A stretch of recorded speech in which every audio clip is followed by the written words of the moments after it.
লক্ষ লক্ষ লোক জামাত ইসলাম শিবির করে এবং তাগো মা বাবা তারাও জামাত শিবির করে। এই সবগুলা লোক কাফের, আর বাবুনগরী হুজুর একাই মুসলমান, উনি একাই জান্নাতে যাবে, আর সবগুলার উনি জাহান্নামে পৌঁছায় দিবে। আমি হুজুর সহ আরো যারা মুরব্বী আছে হেফাজতের আমির হবেন, ওনাদেরকে বলবো আমরা মডেল হিসাবে জোনায়েদ বাবুনগরীকে দেখবো। ক আকার, এরপরে দন্তা ন, এরপরে ক, এরপরে রস্বীকার, এরপরে র, এরপরে ছেড়ে। না না, আপনি যেভাবে বলছেন উনি ওইভাবে বলেন নাই। মোহতারাম, আপনার কাছে আমাদের প্রশ্ন হলো, হেফাজতে ইসলামের আমির আল্লামা মহিবুল্লাহ বাবুনগরী হজরত উনি জামায়াত ইসলামের ব্যাপারে বলেছেন যে জামায়াত ইসলামী কাদিয়ানির চাইতেও খারাপ এবং তাদেরকে ভোট দেওয়া হারাম।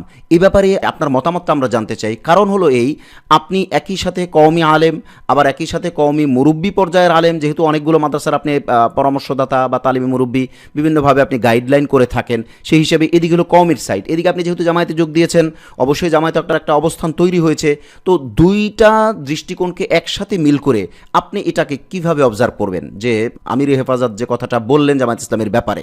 আমি খুবই আশ্চর্য হয়ে গেলাম যে হেফাজতের আমির সাহেব হুজুর, উনি মুরব্বী মানুষ, উনি যে বললেন জামাত কাদিয়ানির চাইতেও খারাপ।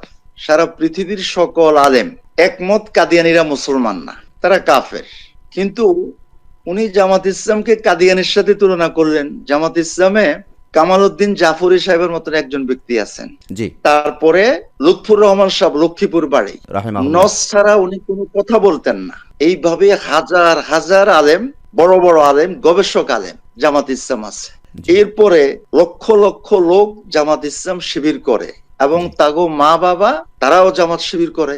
এই সবগুলা লোক কাফের, আর বাবুনগরী হুজুর একাই মুসলমান, উনি একাই জান্নাতে যাবে, আর সবগুলার উনি জাহান্নামে পৌঁছায় দিবে। এই কথাটা যে উনি যে বলছেন, এটা বাংলাদেশের কোনো পাগলেও বিশ্বাস করবে না। এই কথা উনি যখন বলে, আমি ওনার চেহারার দিকে তাকায় আছি, অর্থাৎ ওনার অন্তরের ভিতরে যে অনেক হিংসা, জিদ, এর বহিঃপ্রকাশ উনি এ কথা বলছেন। এটা কোনো সুস্থ মানুষের কথা হতে পারে না, এবং কেউ এটার প্রতিবাদ করলো না। এটা খুবই দুঃখজনক যে যেটাকে বলা হয় সাম্প্রদায়িকতা, আসাবিয়ত যাকে বলা হয়, যে নিজস্ব আমাদের কওমি ঘরানার দেখা আমরা অন্য ঘরানার আলেমদেরকে এইভাবে কাফের বলবো, এটা হতেই পারে না। না না না মোহতারাম, আপনার সাথে একটু দ্বিমত পোষণ করি, বিনয়ের সাথে একটু দ্বিমত পোষণ করি। এখানে কিন্তু অনেকেই প্রতিবাদ করেছেন, যেমন আমিও কিন্তু প্রতিবাদ করেছি। আখলাক টিভি থেকে আমরা জোরালো প্রতিবাদ করেছি, আদবের সাথেই প্রতিবাদ করেছি, বাদ বাকি অনেকেই প্রতিবাদ করেছেন। হ্যাঁ, কওমি মাসলাকের থেকে বড় কোনো এদারা থেকে বড় কোনো ভাবে প্রতিবাদ আসেন, এটা ঠিক, কিন্তু অনেকেই প্রতিবাদ করেছেন। আমি সেটাই বলছি, কওমির বিশেষ কেউ, সবাই চুপ। কিন্তু এই কথাটা কত দুর্দান্ত, কত ডেয়ারিং কথা, কত মারাত্মক কথা এটা, যে এইভাবে গোটা লক্ষ লক্ষ ইমানওয়ালাকে, শহীদি কাফেলার লোকগুলোকে, এদেরকে ডাইরেক্ট উনি কাফের বানায় দিলেন। এরপরে উনি বললেন, আপনি বুঝে নিবেন, ক আকার, এরপরে দন্তা ন, এরপরে ক, এরপরে রস্বীকার, এরপরে র, এরপরে ছেড়ে। না না, আপনি যেভাবে বলছেন উনি ওইভাবে বলেন নাই। সরি, আমি আপনার সাথে একটু দ্বিমত পোষণ করি, কারণ আমার মাঝে মাঝে চিটগাং যাওয়া হয় সেই স্টুডেন্ট লাইফ থেকেই। তো ওইখানে আপনি যে বানানটা করছেন খয়াকার, ওইটা চিটগাংয়ে খয়াকার দিয়ে বলে না, চিটগাংয়ে হয়াকার দিয়ে বলে, হানকির হোয়া, এই টাইপের আর কি। এনিওয়ে, তো যাই হোক, এই জায়গাটায় আমি একটু দ্বিমত করব কি, এটা ওনার ব্যক্তিগত ক্যারেক্টার। আমরা এইটাতে, এই আলোচনাটায় না যাওয়ার জন্য আপনাকে আমি আবেদন করব। উনি যেটা বলছেন এটা কমই কোনো আলেম বা কমন সেন্সের কোনো আলেম তো দূরের কথা, কোনো সাধারণ মানুষ এটা সমর্থন করে না, করবে না। এবং অনেকেই বলছেন যে উনি এটা স্বভাব সুলভ কারণে বা আঞ্চলিকতার কারণে, আঞ্চলিকতায় নাকি এরকম অনেক জায়গায় থাকে, এরকম হয়, এই কারণে উনি বলেছেন, যে কারণে ওনার এই ব্যক্তিগত ব্যাপারটা আমরা বলবো না। কিন্তু আমরা এই জায়গাটায় অন্য একটা কথা বলবো, সেটা হলো উনি যেটা বললেন যে কাদিয়ানির চাইতেও খারাপ, যদি এটা আমরা ধরে নেই, তাহলে কাদিয়ানি তো কাফের। তাইলে অন্য কাউকে যদি কাদিয়ানির চেয়ে খারাপ বলে, তাহলে তারাও কাফের এবং তারা কাদিয়ানির চেয়েও আরও খারাপ কাফের, এই টাইপের। তো কুফরির হুকুমটা কার দিকে চলে যায়? কারণ এটা তো আমরা সবাই জানি, আলেমরা সবাই জানে, যে কোনো মুসলমানকে যদি অপর মুসলমান কাফের বলে, আর সেই মুসলমান যদি কাফের না হয়, তাহলে শব্দ ঘুরে তার দিকে যাবে।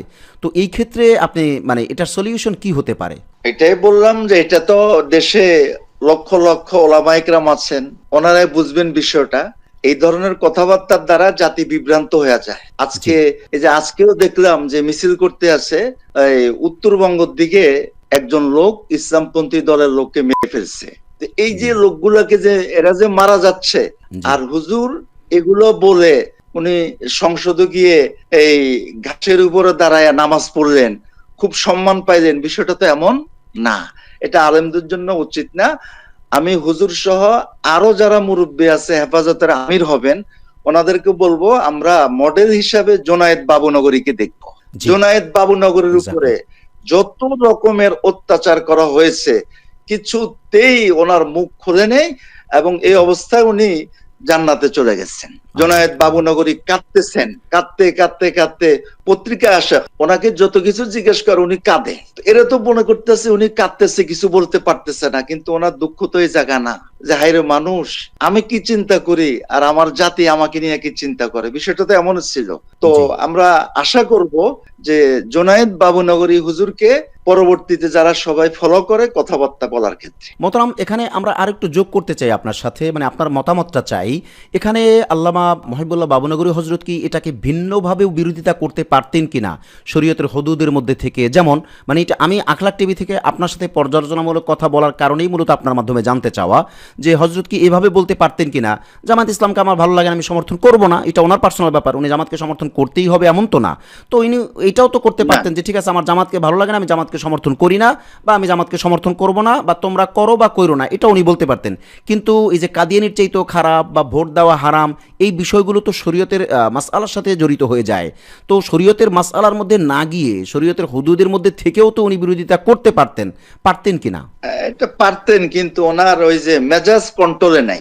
মেজাজ কন্ট্রোল দায়ী যখন যারা ইসলামী রাজনীতি করে, প্রত্যেকটা ইসলামের রাজনীতির প্রত্যেকটা ব্যক্তি হচ্ছে দায়ী, ওনারা দাওয়াতের কাজ করে, এটা হচ্ছে মেন লক্ষ্য। তো উনি এটাকে যদি জামাতের কোনো কিছু খারাপও দেখতেন তো তিনি ভালো দ্বারা এটার জবাব দিতেন, ইদফা বিল্লাতি হিয়া আহসান। তো উনি এভাবেও করতে পারতেন, কিন্তু তা না করে উনি পাল্টা গোটা লক্ষ লক্ষ মুসলমানকে, অনেক মহিলা আছে, অনেক ছেলে আছে শহীদ, অনেক মহিলা আছে নিশ্চিত জান্নাতি, এদের সবাইকে উনি কাফের বানাই দিচ্ছেন। তো আমরা এই ধরনের বিদ্বেষমূলক জি এখানে আরেকটু যোগ করতে চাই যে এই যে উনি যে ফতোয়াটা দিলেন, উনি বেশ কয়েকটা কথা বলেছেন, আরও অন্যান্যরা, বিশেষ করে আমি ওই ঘরানার নাম নিতে চাই না সঙ্গত কারণে, তারাও বেশ কিছু কথাবার্তা জামায়াত ইসলামের বিরুদ্ধে বলেছেন।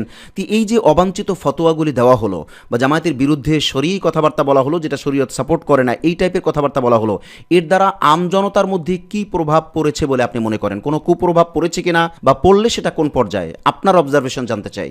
এডুকেশন, শিক্ষার প্রয়োজন হয় না উপলব্ধি বুঝ থাকার জন্য। অনেক ক্ষেত্রে পড়ালেখা করে নেই কিন্তু বুঝ, কৃষিকাজ করে, রিক্সা চালায়, ব্যবসা করে, তাদের উপলব্ধি বুঝ অনেক সুন্দর। এই ধরনের লোকেরাও এই বিষয়টাকে বিশ্বাস করে নেই, ঘৃণার সাথে দেখছে। এবং যাদেরকে জিতানোর জন্য হুজুর এই কথা বলছেন ভোট দেওয়া হারাম, যেই দলের পক্ষ হয়ে কথা বলছেন ভোট দেওয়া হারাম, ওই দলের প্রধান যিনি, উনিও এটা বিশ্বাস করে না। ওনাকে যদি জিজ্ঞেস করা হয় যে আপনারা কেউ এটা বিশ্বাস করেন, বলবে যে না, আমরা এটা কিছুতে বিশ্বাস করি না, এটা হুজুর অতিরিক্ত করে ফেলছে। যাই হোক, আমরা যেহেতু আমাদের মুরব্বী হজরত, যেহেতু আমাদের সবার মুরব্বী, সর্বশ্রদ্ধেয় মুরব্বী, তার মাধ্যমে যেহেতু মিস্টেকটা হয়ে গেছে, সেহেতু এটা আমরা আলাপ আলোচনার মাধ্যমে রিকভার করে নেবার চেষ্টা করবো ইনশাআল্লাহ, যাতে করে সমাজের মধ্যে দূরত্ব না থাকে, ঝামেলা না থাকে।